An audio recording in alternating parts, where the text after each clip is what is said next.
here we have another nice area where you can just sit and talk. I've got a fire pit behind me. And tell us about this arbor here beside us. You know, we had the traditional white arbor with the flat top, and we'd had it for years, and it began to rot. And I was looking through magazines, and I am not a builder, but I'm an idea person. And I said, oh, I really like this to my husband. And we started working a design, and you know, I say I like this, and he tries to figure out what my mystical brain is coming up with. So we decided I wanted arched, and I wanted it kind of gothic. I wanted to do something different. So we started building it, and I would say things like, no, I don't want lots of wood, I want thin wood. You know, everything was just forming as we went. And then my cousin, Patty, called and she said, hey, I've got this really old stained glass window, came out of an old house, I think maybe in Wisconsin. And she said, I've had it forever. Does anybody want it? I think she might have posted it on Facebook. And I said to my husband, what do you think? And he said, I think we could do it. So we incorporated that glass in there. Now, it's extremely fragile. And the first thing people will say is, oh, what if it breaks? Well, you know what? If it breaks, it breaks. It was in a garage for years. Get it out. Use it. Let it be beautiful. Yeah. And if something happens and it decides it doesn't want to live here anymore, we'll put something else in. We'll just figure it out. And that's the neat thing about the gardens. Your garden shouldn't be perfect. And there's a rule about gardens. And the rule is you don't ever walk in someone's garden and say, oh, this is a lot of work. No, no, no, no. No. Even if you're thinking it, you say, this is beautiful, or I like this, because the gardener doesn't want you to see the work. They want you to see the joy. Yeah. You know, and so this kind of is the welcome. It is quite large. So it's a transition from one world to another. And we went on good old buy and sell and found a pallet of flagstone somebody didn't want. Oh, my goodness. And so we put the flagstone in, one piece at a time. Oh, yeah. And then took Advil, you know.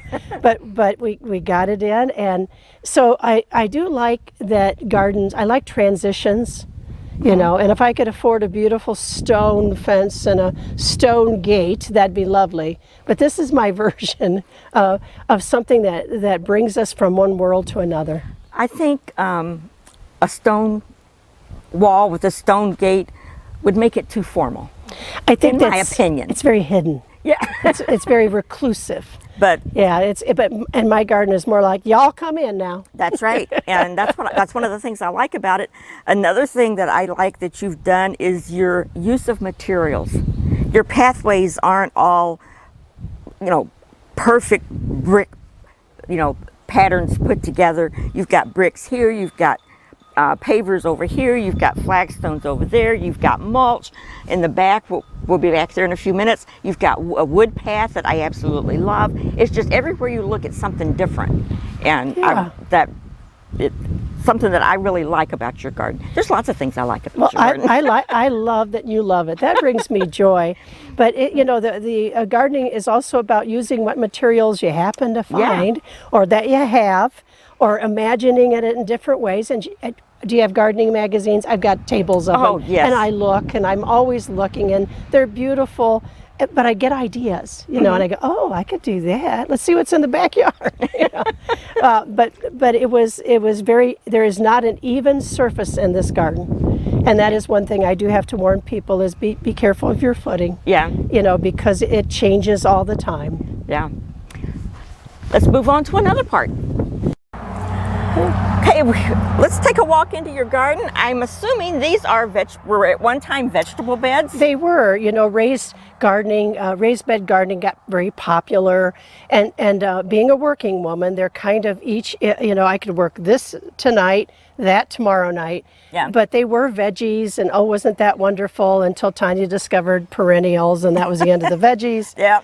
And they change. Some things I try to tag, but things have a way of moving. Oh, yeah. We were just talking about black-eyed Susans like to march and move someplace else. So I have fleabane, so I have some natural stuff that comes to visit me. And then I tend to love sedums. So I have several, I think I have 5 different colors, you know, picked up from who knows what greenhouse. Yeah. The mulch we're walking on was from the township. So it didn't cost us anything. It's where they've, you know, torn down trees. Right. And it will gray. And I Yes. like that idea. I do too. I like the idea that mulch in my pathways. yeah, you gotta if you're an older gardener, you gotta have mulch. Yeah. You gotta have something to control things. Yeah. So, you know, these beds have changed over time, and again, my garden's a little wild, so I might let some natural things grow. I might put a bucket of something in. I try to tag things. It doesn't always work. Tags move. I always tell my husband, the plant knows what it is, Yeah. as long as the plant knows. You know, and when I flag things, it means there's something special happening that I'm trying to pay attention.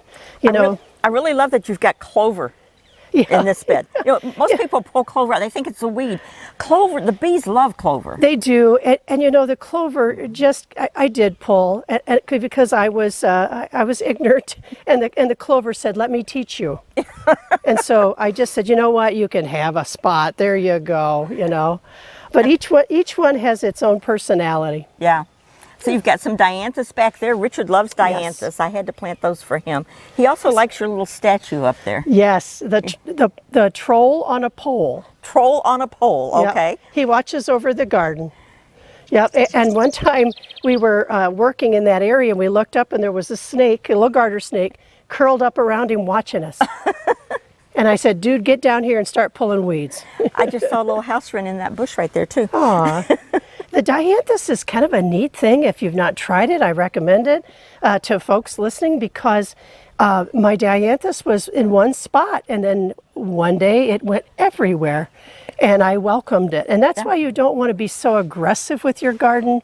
I think you want to let some things nest, and you go, "Wow, I didn't know about you. I'm glad you're here." Yeah.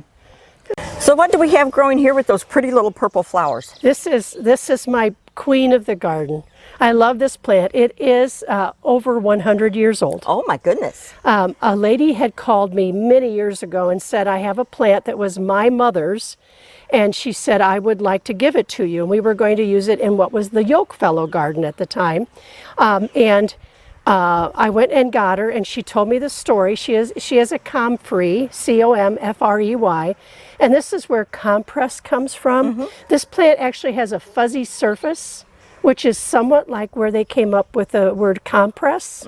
The analgesic made people feel better. Harriet Tubman would have carried comfrey in her pouch to do medical service to our Civil War veterans. Oh my goodness. You know, and those people fleeing, you know, slavery.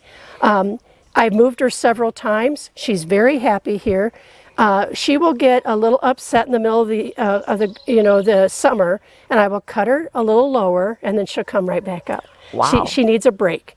But I love her because she is so useful, and she's so happy, and she kind of looks over all the other herbs and gives them wisdom. I might have to plant me some comfrey. I think so. Yeah. So I really like that. Okay, this looks like a bed frame.